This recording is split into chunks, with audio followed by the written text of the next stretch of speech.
From the world of politics to the world of business, this is Balance of Power.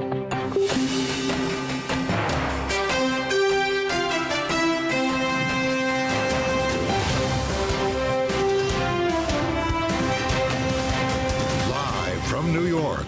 From Bloomberg's global headquarters in New York to our TV and radio audiences worldwide, welcome to Balance of Power. Alongside Kaylee Lines, I'm Joe Matthew. The Fed makes good on a 25 basis point cut as Chair Jay Powell pledges to not resign his post if asked by President-elect Trump. If he asked you to leave, would you go? No. We're joined by Republican Senator Bill Hagerty, member of the Senate Banking Committee. Republicans flip another Senate seat with David McCormick now projected to beat Democrat Bob Casey of Pennsylvania. We'll have the latest on the campaign with our signature political panel as President Biden today congratulates Donald Trump for his win. And we'll focus on foreign policy under the next Trump administration with James Jeffrey, former ambassador to Iraq and Turkey. Welcome to the Thursday edition of Balance of Power. I'm Joe Matthew alongside Kaylee Lines. The late edition, we're spending the week here at World Headquarters in New York until the votes are counted. And Kaylee, we did get another important one today. The Senate race in Pennsylvania goes Republican. So one more red brick in the wall. But of course, today was also about the Fed meeting. Yeah, as if we didn't pack enough into this week already. And Chairman Powell, of course, had to field a lot of politically oriented questions at this press conference as a result of us knowing that it is Donald Trump who will be the 47th president of the United States. Donald Trump suggesting that he's going to keep Jay Powell right where he is as chair of the Fed. We did hear from Chair Powell during the news conference earlier on Bloomberg. In the near term, the election will have no effects on our policy decisions. As you know, many things affect the economy, and anyone who writes down forecasts in their job will tell you that the economy is quite difficult to forecast looking out past the very near term. Here, we don't know what the timing and substance of any policy changes will be. We therefore don't know what the effects on the economy would be, specifically whether and to what extent those policies would matter for the achievement of our goal variables, maximum employment and price stability. We don't guess, we don't speculate, and we don't assume. Joining us now for a closer look at the press conference and the rate decision is Bloomberg's Michael McKee, who was, of course, in the room as Jerome Powell fielded the questions. He was clearly ready for that one, Mike. He was literally reading verbatim from a statement, but was pretty prepared with his answers on politics, less clear going forward on actual monetary policy. Well, I think there were two messages to be delivered today. One was to Donald Trump, don't mess with us. We're drawing a line in the sand. And probably he was talking more to Trump's advisors, who, if the president-elect got into the mood to want to do something about Jay Powell, they'd tell him, you know, this is going to be a big fight. You're going to have a problem. You're going to end up in court. It's not going to look good. So maybe just let him serve out his term, which, of course, he told John Micklethwait a couple of weeks ago he'd be willing to do. The second thing is the message to the markets, which is the normal main purpose of the press conference. And I think what Jay Powell was trying to do today is say, we really don't know. We don't know, absent Trump, what's going to happen even in December, because we've had mixed numbers on the economy, and the economy's been a little stronger. Inflation's been a little higher than we anticipated. So we haven't got a real clear path on what's going to happen in December. And then you add in what's going to happen under the Trump administration. And as he said, we don't know, because Donald Trump has a lot of slogans, but not a lot of policy detail. And until they get that detail, they're not going to be able to decide what the best policy for the Federal Reserve to follow is. Well, don't mess with us is a pretty good message to send, I guess, Michael, but don't we all know that Donald Trump probably will mess with the Fed chair? Jay Powell's lived that life already for 4 years, and there's talk from Scott Bessent that they're floating this idea of a shadow Fed chair or something like this, and see if that's even possible. I'm just wondering if you can help describe what Jay Powell's life is about to be like. Well, if it's anything like the first term, he's going to get a lot of tweets. He's going to get some comments here and there suggesting that the course that they're on is not correct. And then he may also get called a few names, as he did the first time around. Yeah. But Powell's just going to kind of ignore that. Remember, he's only going to have basically 2 years, year and a half left in his term until he is done here as Fed chair. And even if he wanted to be renominated, it's certainly not going to happen. So he can just make it through that period. And plus, they're cutting rates. That's what Donald Trump wants. So Trump may not need to say anything for a while yet. Yeah, this might work out for a minute. Bloomberg's Michael McKee. Great to see you in Washington. Thanks for joining us today. Former Bridgewater executive Dave McCormick has won the Senate race in Pennsylvania. We can tell you now the Associated Press projecting the Republican to beat Senator Bob Casey. This happening just in the last hour. And with us now from Washington is Bloomberg's Wendy Benjaminson. Wendy, put this one in perspective for us. It's clearly going to be a greater majority for Republicans in the Senate.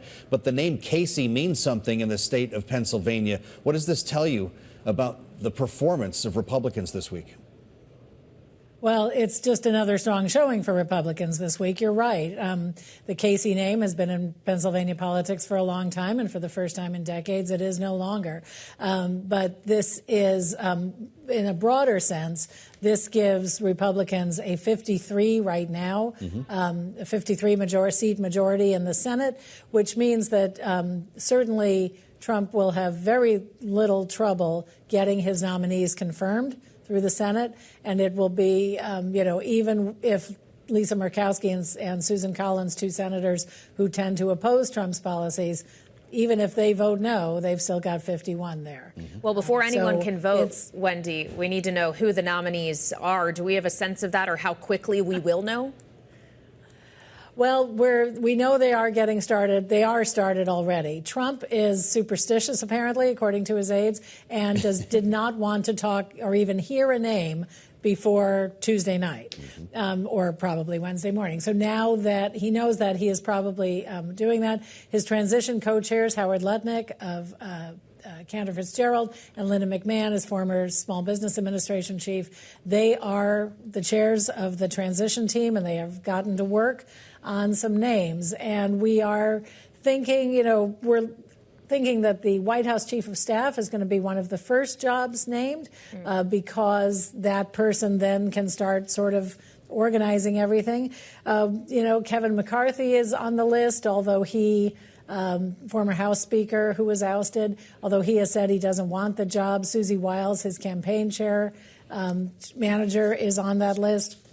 And Russ Vought, who was the OMB chair in Trump's term, he is also on that list. And then for Treasury Secretary, you have a guest coming on, Bill Hagerty, who is his name is being bandied about for Treasury or State. So I'd love to hear what he has to say about that.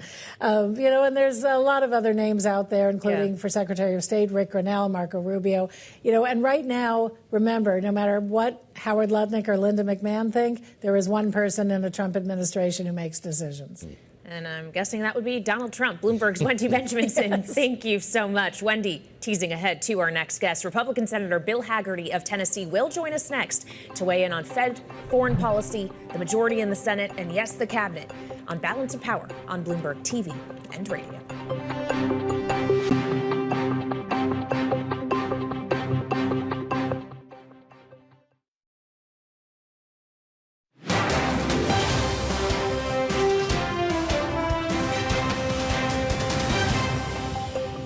If we control the House, the Senate, and the White House, we have no more excuses. We need to get to work. We need to deliver for the American people. We need to give them a break on high prices. We need to restore our energy independence and energy dominance. We need to restore our place in the world, and we have to tackle the long-term problem of our debt.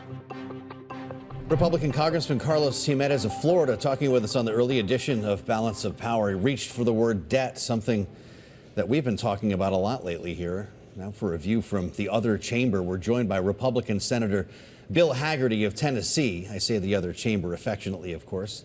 We'll be getting you back in Washington soon enough, Senator. It's great to see you, and welcome back to Bloomberg TV and radio.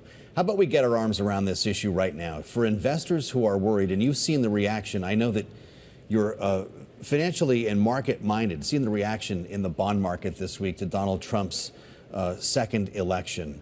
What should be the message to investors when it comes to debt and deficits, knowing that he is looking to extend tax cuts and has added quite a number of exceptions to the list? Well, I think what you need to keep in mind is that President Trump's overarching goal is to see a lot more economic growth here in this economy. You can count on another effort to undertake a massive deregulation thrust. By some measures, the cost of deregulation under the Biden administration has been more than $1 trillion. It's a compliance burden that is enormous. That's something that can be lifted on our businesses. It will have an impact in a positive way on the economy, and that can be undertaken without any cost. If you think about where President Trump has gone in the past with respect to tax cuts, he's done it in a manner that's made us more competitive as a nation. Our corporate tax rate was the highest in the world before the Tax Cuts and Jobs Act was put in place in 2017. He brought that down to something more competitive, more middle of the pack. And what we saw was a lot of companies, the inversion stopped, and a lot of companies repatriating funds, and our revenues went up. Corporate tax revenues went up as a result of that and have. So I wouldn't follow the logic that coming in and taking acts on the tax package that I think is going to be front and center for us as we come into the new year. I wouldn't think you would want to lose touch with the fact that it's going to be overarchingly aimed at economic growth.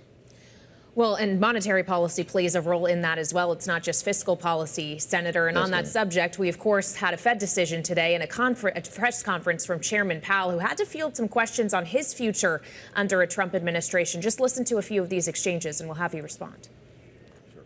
Some of the president-elect's advisors have suggested that you should resign. If he asked you to leave, would you go? No.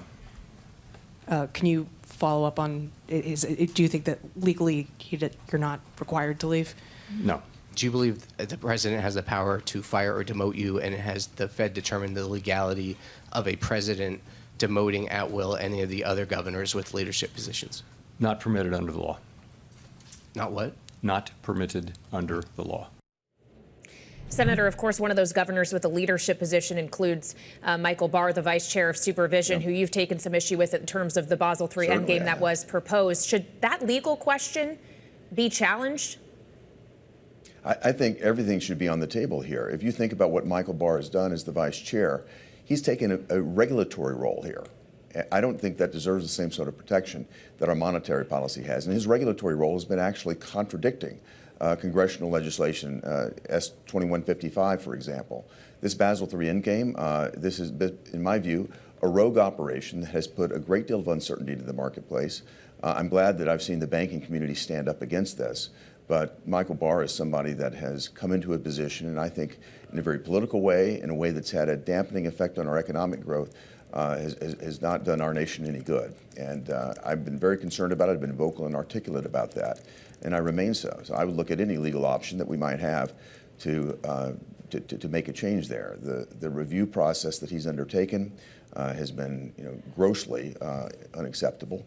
And the fact is that he's taken a regulatory posture that should not get the same type of protections again as we provide monetary policy here in the United States. Well, a lot of people said upon the election of Donald Trump this week, Basel III is dead. Are they wrong? I haven't had an opportunity to discuss that in particular with President Trump, but I certainly think that Basel III has been, all the proposals that I've seen have been largely bad for the American economy because they make us less competitive as a nation. And I don't understand why America should be, that people here, particularly on the left, think that America should be guiding its regulatory construct toward Europe. Let's look and see what happened to the European economy since they formed the common union. They've barely grown. America has grown at more than 10x the rate since the common economy was formed there, the EU was formed. We've grown at an amazing rate because we've not been burdened by the regulatory construct that they seem to want to impose on their economy. Why would we want to move in their direction? Well, so as we consider other countries here, we, of course, and this got to what we were discussing earlier about economic policy. We know that tariffs could play a big role in the future policy of a Trump administration. Do you see room for the potential to cut deals with countries who will open up more to U.S. products to then have lower tariffs placed on goods exported from that country in return? How nuanced do we need to get with this conversation? Well, the overarching problem is a lack of reciprocity. And there's an historic reason for this. If you go back to World War II, We were trying to move economies like Japan's economy, like European economies, toward America. We didn't want them turning toward communism. We cut very favorable trade deals with them as a result. But what we have today, we should have time limited that. We should have put some sort of GDP per capita limit on it. We didn't.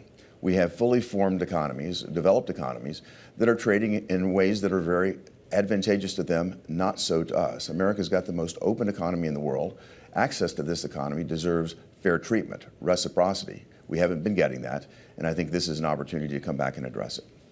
Senator, I don't know what it's like to wake up and read your name in the tip sheets and newspapers in the morning, but you're having a day like that because as the transition takes place, some key Republicans are being named as potential members of the new administration. And of course, you were a member of the last administration.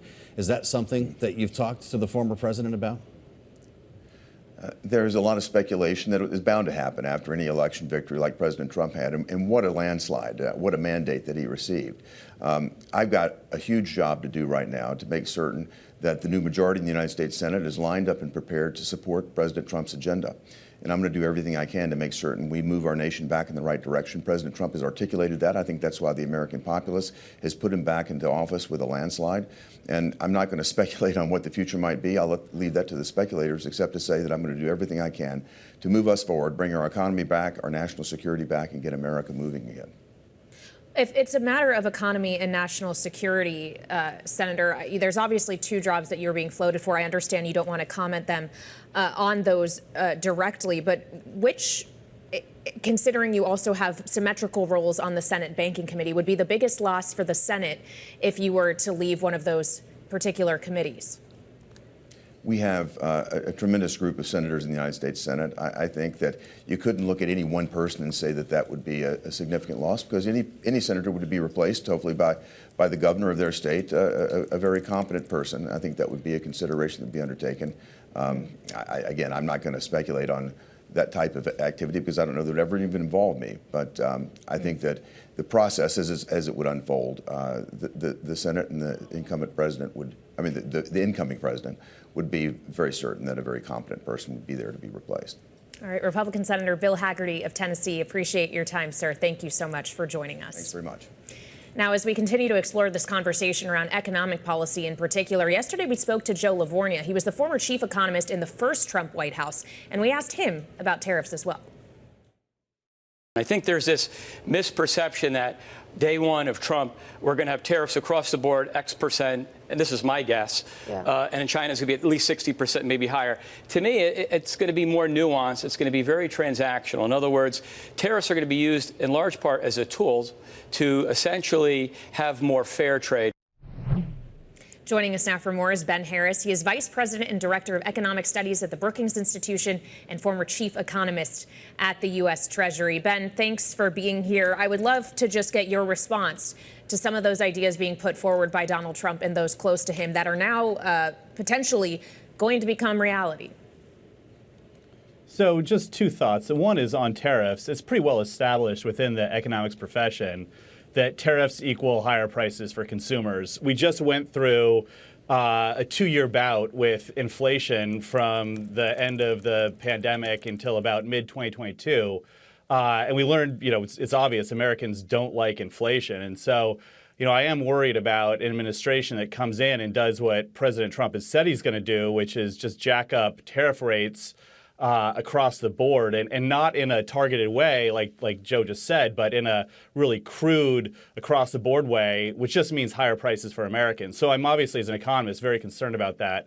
Secondly, around debt, you asked the senator a very difficult question around his view on debt, and he sidestepped it because he had to. And Republicans are in a really tough spot right now when it comes to debt because the leader of the Republican Party, Donald Trump, just put out a platform which will cost American taxpayers in terms of debt somewhere between $7 and $15 trillion in extra borrowing. So I think as a Republican lawmaker, particularly one who is a deficit hawk, they're going to find themselves in a tough spot. Do you want to back President Trump's expansion in debt, or do you want to be a deficit hawk? That's a tough spot to be in. Yeah, it's interesting. Joe Livornia used the word nuanced, which is not exactly what we've heard from Donald Trump himself, who calls tariff the greatest word in the dictionary. He's talked about across-the-board tariffs. But with the amount of deficit spending in addition to the debt that you just framed, where would that put interest rates by the end of his term? Yeah, it's interesting that you brought up interest rates because we've already seen a run-up in the 10-year by about 70 basis points. Yeah. Going back a few months, right when investors started seeing a higher likelihood of President Trump getting elected. And you've even seen a run-up in the couple days since the election. My sense is that as the Republican agenda starts taking shape, if it does come with a price tag along the orders of the $7 to $15 trillion that I cited, you're going to see interest rates rise to levels that we haven't seen in quite some time. And that's just going to be another hit for the American people. Well, so as we consider the American people, Ben, obviously there is a lot of dissection of the results and what happened this week happening right now. We've been having a conversation here at Bloomberg. We have been reporting on the economy as we see it, as the data defines it, this entire cycle. What was being felt by the American people, though, was different perhaps than what the data was actually outlining. And I wonder how you think about that economic disconnect between what policy was actually able to achieve and the degree to which it was felt by the actual voting population and how that contributed to the end result here. Yeah, so what's undeniable about the U.S. macroeconomy is that we are the envy of the developed world. We're growing faster than Europe and others. Inflation has come down a lot to levels that we're quite comfortable with. Non-shelter inflation is around 2.4%. But I think that when you look back at why Democrats lost in this election, there are two hypotheses that emerge. One is that people just don't like higher prices, even if their incomes rise fast enough, even if their wealth explodes fast enough to pay for those higher prices, they really don't like it. And even though inflation has been coming down for the past couple of years and has really now been tamed, the memory of that higher inflation from 2021 and 2022 still remains. The second hypothesis is just that there's a lot of misinformation out there. And so if you ask Americans to characterize overall macroeconomy, if you say, are we in the middle of a recession right now? We are definitely not, but the majority of Americans will say we are. When you ask them to characterize unemployment, they say it's much higher than it is. When you ask them to characterize inflation, they say it is higher than it actually is. And so I think part of that is the fact that Americans are getting their news and their characterizations of the economy not from sources like Bloomberg and the Wall Street Journal and reputable sources, but possibly from social media where they're getting a distorted view. I'm curious, as Donald Trump promises to repeal the Inflation Reduction Act, Speaker Mike Johnson seems to be with him on that. Our analysis at Bloomberg Intelligence points to more of a piecemeal approach, maybe cranking back certain portions of it. If we eliminated that bill and the incentives that come with it, what would it mean for the economy? Yeah, so one of the bright spots about the economy that we don't talk about very much is that we've had this investment boom. And CEOs, whether they're affiliated with the Democratic Party, the Republican Party, or unaffiliated, will tell you behind closed doors that they're very optimistic about the future of the American economy, and they have been for several years. So we have seen this big investment boom. A lot of that is driven by the IRA, not all of it, but a lot of it is driven by the incentives in the IRA, which is paying companies to change the way they're producing energy. And so, if that changes, if that reverses, I think, I have concerns about what that means for energy security. I would disagree with the senator's comments where he basically inferred that more drilling means more security. Janet Yellen had this great saying when I worked for her, which was Putin doesn't control the wind and the sun, which is to say true energy security comes when we don't surrender that to foreign leaders who can control our oil prices. But the big boom in investment that was driven in part by the IRA, if that gets driven back, I really worry about what that means about the future growth of the U.S. economy and also the credibility of a Congress which would grant tax credits for companies that come in and invest and then have no problem with kind of ripping the carpet out at the last minute. Well, if you've looked at solar stocks lately, that's exactly what a lot of investors are betting on. Ben Harris, it's good to see you. Thank you for joining us. Vice President and Director in Economic Studies at the Brookings Institution, former Chief Economist for the U.S. Treasury. Thanks for being with us. Kaylee, we're looking at a lot of different areas of potential impact that a Trump 2.0 could have from finances here. We'll look to geopolitics next. Well, yeah, and Ben was just alluding to that. The idea that oil prices play a factor in here. General geopolitical stability obviously can lead to economic confidence, or the lack thereof, rather, I should say. All of these things are very much intersected, which is why we need to look at the foreign policy proposals, not just the economic proposals, as we look ahead to this second Trump administration. Yeah. There's a lot of crossover here. Coming up, we'll look at the impact of Donald Trump's re-election on foreign policy with James Jeffrey, the former ambassador to Iraq and Turkey. It's coming up next, an important conversation on Balance of Power on Bloomberg TV and radio.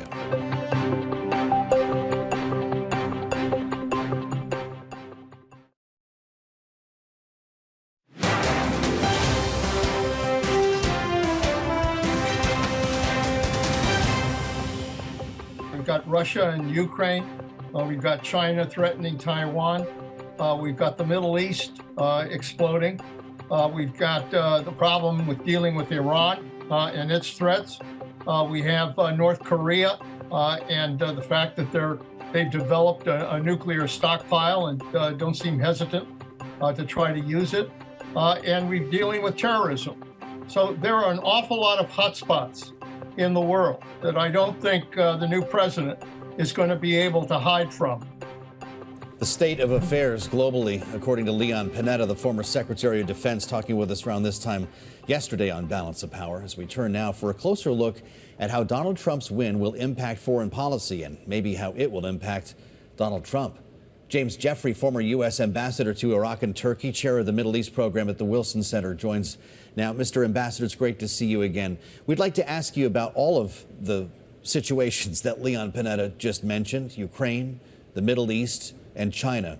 But broadly, as you sit here a couple of days after this election, how do you see a Trump 2.0 when it comes to foreign policy and geopolitics? Will it make the world safer or more dangerous? Well, first of all, thanks for having me on.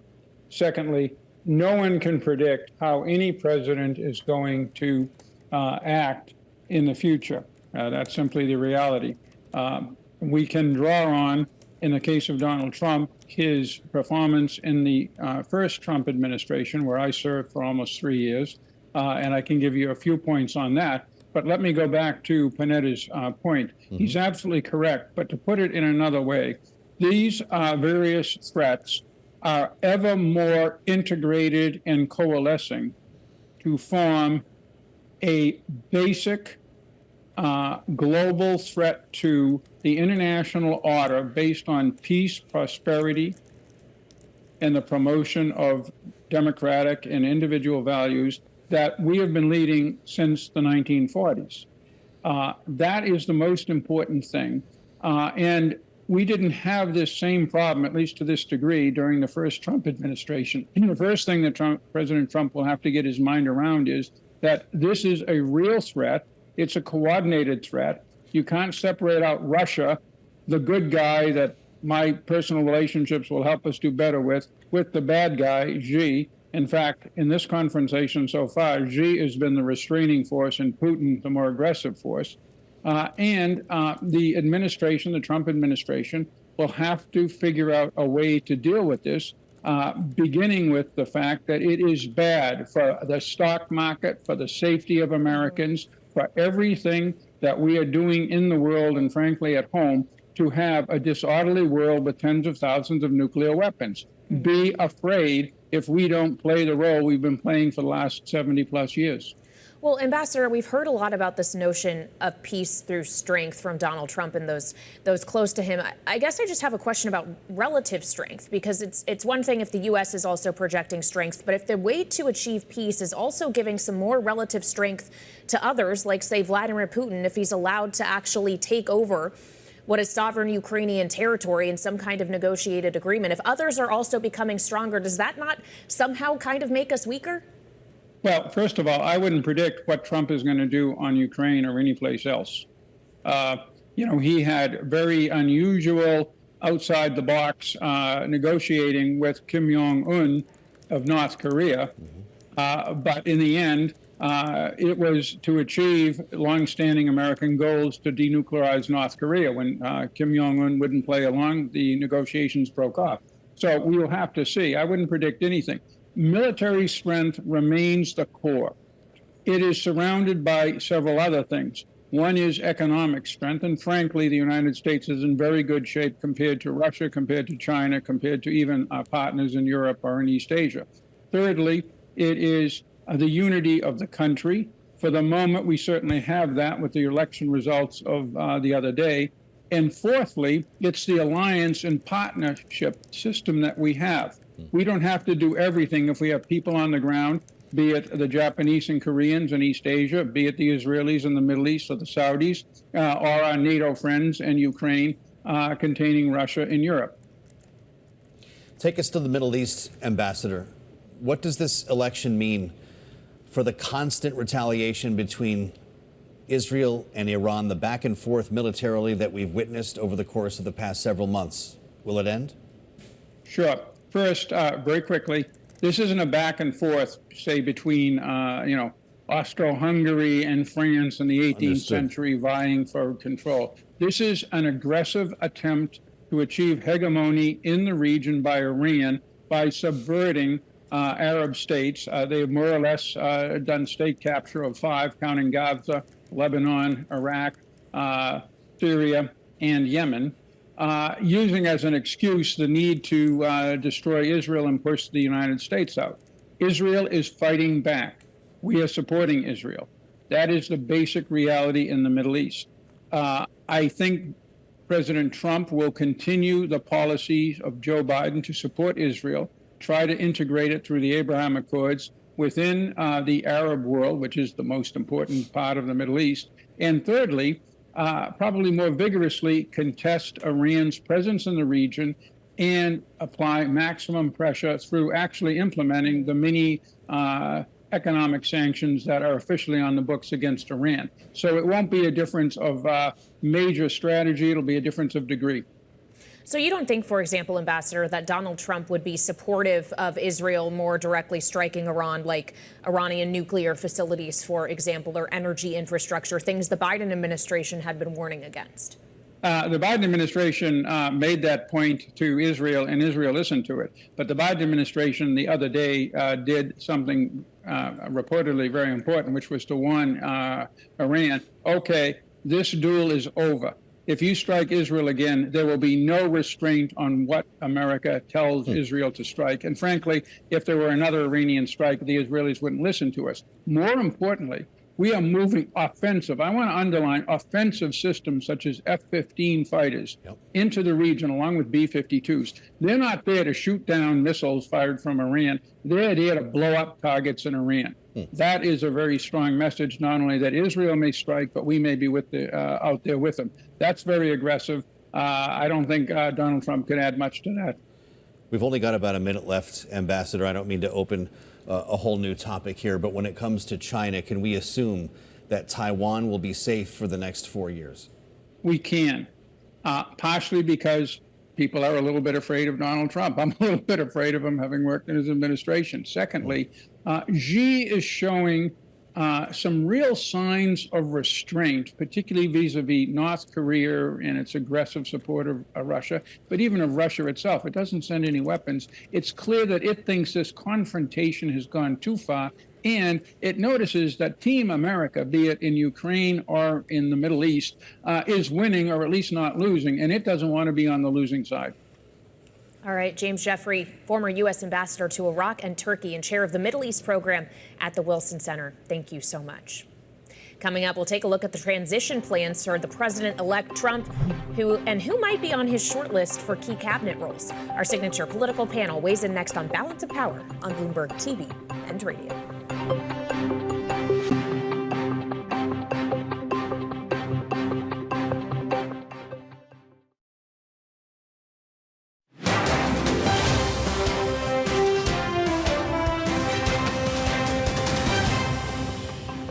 We have a tremendous group of senators in the United States Senate. I think that you couldn't look at any one person and say that that would be a significant loss, because any senator would be replaced, hopefully by the governor of their state, a very competent person. I think that would be a consideration that would be undertaken. Again, I'm not going to speculate on that type of activity because I don't know that it ever even involved me. Republican Senator Bill Hagerty of Tennessee earlier this hour on speculation over who might serve in a Trump cabinet as his transition gets underway. And we do have breaking news this hour when it comes to those who will be close to Donald Trump as he begins his second administration. Donald Trump announcing that Susie Wiles will be his White House chief of staff. This is coming from a statement from the president-elect. Susie Wiles, of course, Joe, one of the architects behind the successful campaign that just propelled him to another go at the presidency. Again, Susie Wiles about to make some history as she will be the first ever female White House chief of staff. Yeah, that's pretty remarkable. You might actually, if you don't know the name Susie Wiles, you saw her on stage with Donald Trump on Tuesday night when he delivered, or I guess Wednesday morning to be more specific, his victory speech in West Palm Beach. He brought her to the podium. And in fact, she didn't want to speak, so she turned to her colleague, Chris LaCivita, and had him say a couple of words. But she's going to be in the public eye on a daily basis now, Kaylee. Now that we've got this, it's a pretty remarkable moment for her. Yeah, this is a big piece of breaking news, and we want to get the reaction from our signature political panel, Rick Davis, Stone Court Capital partner, and Jeannie Shanzano, political science professor at Iona University and senior democracy fellow at the Center for the Study of the Presidency and Congress. So Susie Wiles, White House chief of staff. Rick, this is the first big pick of this administration for Donald Trump. Remembering he went through quite a few chiefs of staff in his first administration. What do you make of the choice? Yeah, I think it reflects stability. It's somebody who's been working with him now for quite some time. She's part of the duo of Chris LaCivita and herself, who ran the campaign. A lot of really nice comments about how well and run and professional that campaign was, and how they were able to build confidence with Donald Trump not to meddle in the affairs of the campaign. It didn't keep him from going off script on the teleprompter, but at least the campaign, ran like a machine. And so I think she'll be a model of a behind-the-scenes chief of staff. She doesn't like the limelight. In fact, on election night, as Joe said, when he asked her to say a few words, she demurred, walked in the background. She's not looking for Sunday showtime. Yeah, he said it was the first time she's ever been without words. And of course, they just won a massive election and a bit of a red wave, so maybe we couldn't blame her. But this is a public-facing role in many ways, to the extent that the chief of staff wants it to be. But, as I think Kaylee is referring to, there's some tumult in the Trump White House from time to time. What will this job be like for her? I think it is a good pick for Donald Trump. It fits his #1 criteria, which is loyalty. Yeah. He has been very, very clear about that. We can't forget this is his second time doing this. The first time he came with little Washington, D.C. knowledge and even fewer contacts. And he has said and been very open about the fact he learned a lot from that experience. And, he famously will say things like, worst mistake he ever made, or one of them was somebody like Jeff Sessions, is not going to repeat that again. So Susie Wiles has been, loyal from start to finish. She's not somebody, as Rick was just talking about, who's looking for the limelight. Yeah. She is incredibly good at her job. So I think it is a sound pick for him. But in a White House that can get tumultuous, to Kaylee's point, he went through an awful lot of chief of staffs and other positions. Yeah. People don't seem to last long, at least the first time around. But maybe since these folks are so loyal, they're going to last longer. Okay. Well, in part of Trump's statement announcing this, he describes her as someone who just helped him achieve one of the greatest political victories in American history, goes on to call her tough, smart, innovative, and universally admired and respected. But given the prominent role she will have, the ear of the President of the United States and vice versa, it is also a question of who she respects and who she admires, because she's going to have an influence now on assembling the Trump cabinet, right, Rick? Absolutely. And by the way, it's worth repeating, the first woman cabinet or first woman chief of staff to the President of the United States in our nation's history. There aren't many roles like that have not had a woman in the command position, and this is the first time it's happened inside the White House. So kudos to the administration to make their first real formal announcement, a glass ceiling breaking announcement. But look, she has been managing his relationships with virtually anybody who'd be under consideration for the cabinet. So she's going to have her thumb on the scale, as others will, as he assembles, his most entrusted advisors. And I would think a lot of them are going to be familiar names that you saw on the campaign trail, as advocates for Trump. Because as Jeannie said, he values loyalty over almost anything. And at the end of the day, she's probably the arbiter of who's the most loyal.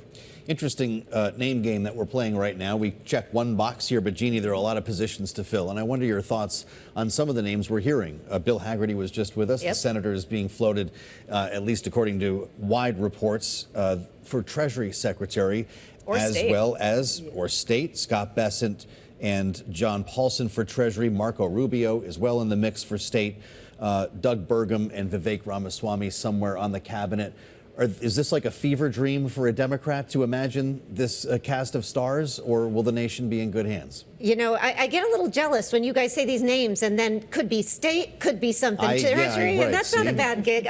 No, I think, you know, Democrats rather are very, very concerned about these appointments, and we're off talking rightly so about the cabinet. I think one of the most important positions he wants to fill early is AG. That is critically important to him because he has made it his, mission to get rid of several people, to get rid of these suits that are filed against him, get rid of Jack Smith. So the AG is critical. He wants that under the umbrella of the executive branch in a way it never has been in American history.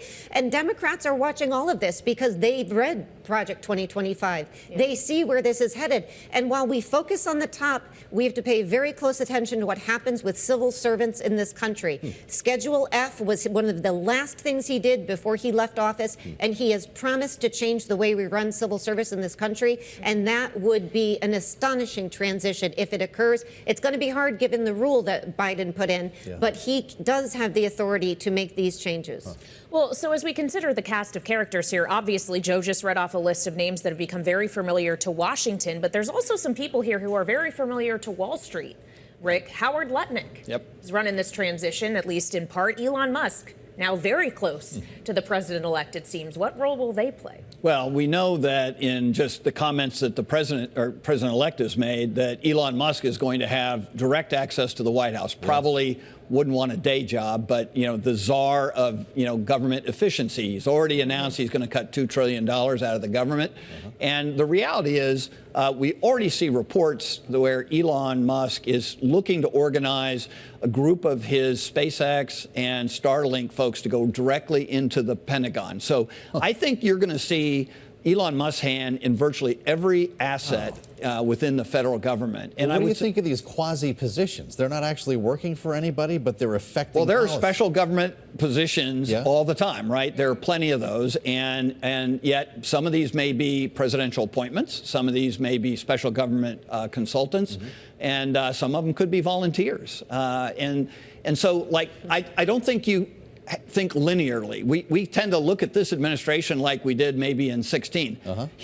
Donald Trump has learned a lot about government, having been served as president for 4 years, and I don't think he wants to do it that way. I think he's going to do it a new way. But I would say Linda McMahon doesn't get enough attention. She is the co-chair of the transition, and she is handling all the policy activity, and different from Howard Lutnick, who's doing the personnel. And I wouldn't be surprised to see her in the cabinet. She ran the Small Business Administration very ably in his first administration, and I would say, Secretary of Commerce, right down her alley if we're talking about people who have the trust of the president and a willingness to serve in government. The name game continues with our panel. Coming up, we'll take a look at President Biden's legacy as we enter his last few months in office. We did hear from the president today. We'll have more with Rick and Jeannie next on Balance of Power, Bloomberg TV and radio.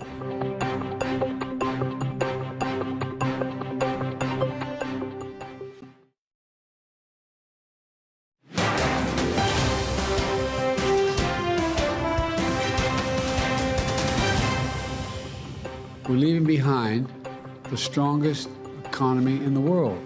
I know people are still hurting, but things are changing rapidly. Together, we've changed America for the better. Now we have 74 days to finish the term, our term. Let's make every day count. President Biden speaking earlier today, the Rose Garden, the White House. Back with us now, our signature panel, Rick Davis and Jeannie Shanzano, who, of course, helped us cover the Biden administration from its first day. I wonder both of your thoughts on what we heard today from the president. This is a tough time for him. He's being blamed widely for Kamala Harris losing the election and Democrats at large being condemned by the electorate. Does he deserve it?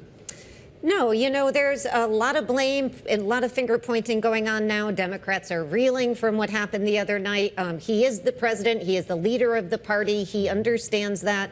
But, you know, the blame is widely shared. So should he have gotten out earlier? Absolutely. Could he have done things differently? Absolutely. But this is a man who, when we were sitting here 4 years ago, we said, given the way Congress was set up, could not pass even one big piece of legislation. Yeah. And he got through multiple. And he is right today when he says a lot of the work he did is going to pay off later. And so I think we have to remember that. And his remarks today were on point. And, you know, the president-elect didn't do something similar when he lost. Yeah. And it is a lesson for, you know, Donald Trump. And I hope he was listening. I want to get Rick in here, too. We have just 2 minutes left. But, Jeannie, he promised to be 4 years ago a transition candidate. And turns out all he was transitioning to was another Trump administration. How will history remember him for that?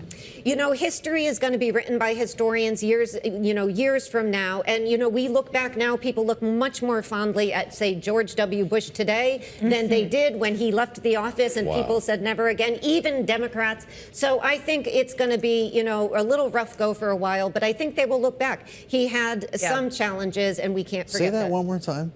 All he transitioned to was the second Trump administration, Rick. I mean, those are the facts. So what does it mean for the Biden legacy? Yeah, look, without Donald Trump, there would have never been a President Biden. Yeah. And without a President Biden, there probably would have never been a Donald Trump. They actually have this weird symmetry in history that without each other, they might not have ever accomplished what they have done. So the reality is, as Jeannie says, we're a long way from sort of history. I think there's a lot of blame to go around the Democratic Party as to why they are in the position they are in. But look, let's not kid ourselves.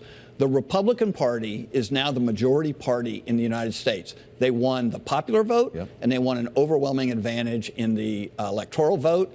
They swept Congress. I think we'll ultimately, by the end of the week, maybe even be able to say that the House will be consistently staying Republican. Wow. And the Democrats are going to have to look inward, not just blaming, you know, President Biden, but look and say, how in the world did we become the minority party in America after having, you know, all these presidential leaders and all the money in the world to play with? How did we squander $1 billion in 3 months? We have to leave it on that note. Rick Davis and Jeannie Shanzano, thank you so much. As Rick talks about the sweep, we still don't know the House will be in Republican control. The Senate will be, though, with an addition to the majority. Dave McCormick called for the Pennsylvania Senate race. We'll see if we hear about a recount at some point from the KC camp. Much more to follow. We'll see you back here tomorrow on Balance of Power on Bloomberg TV Radio.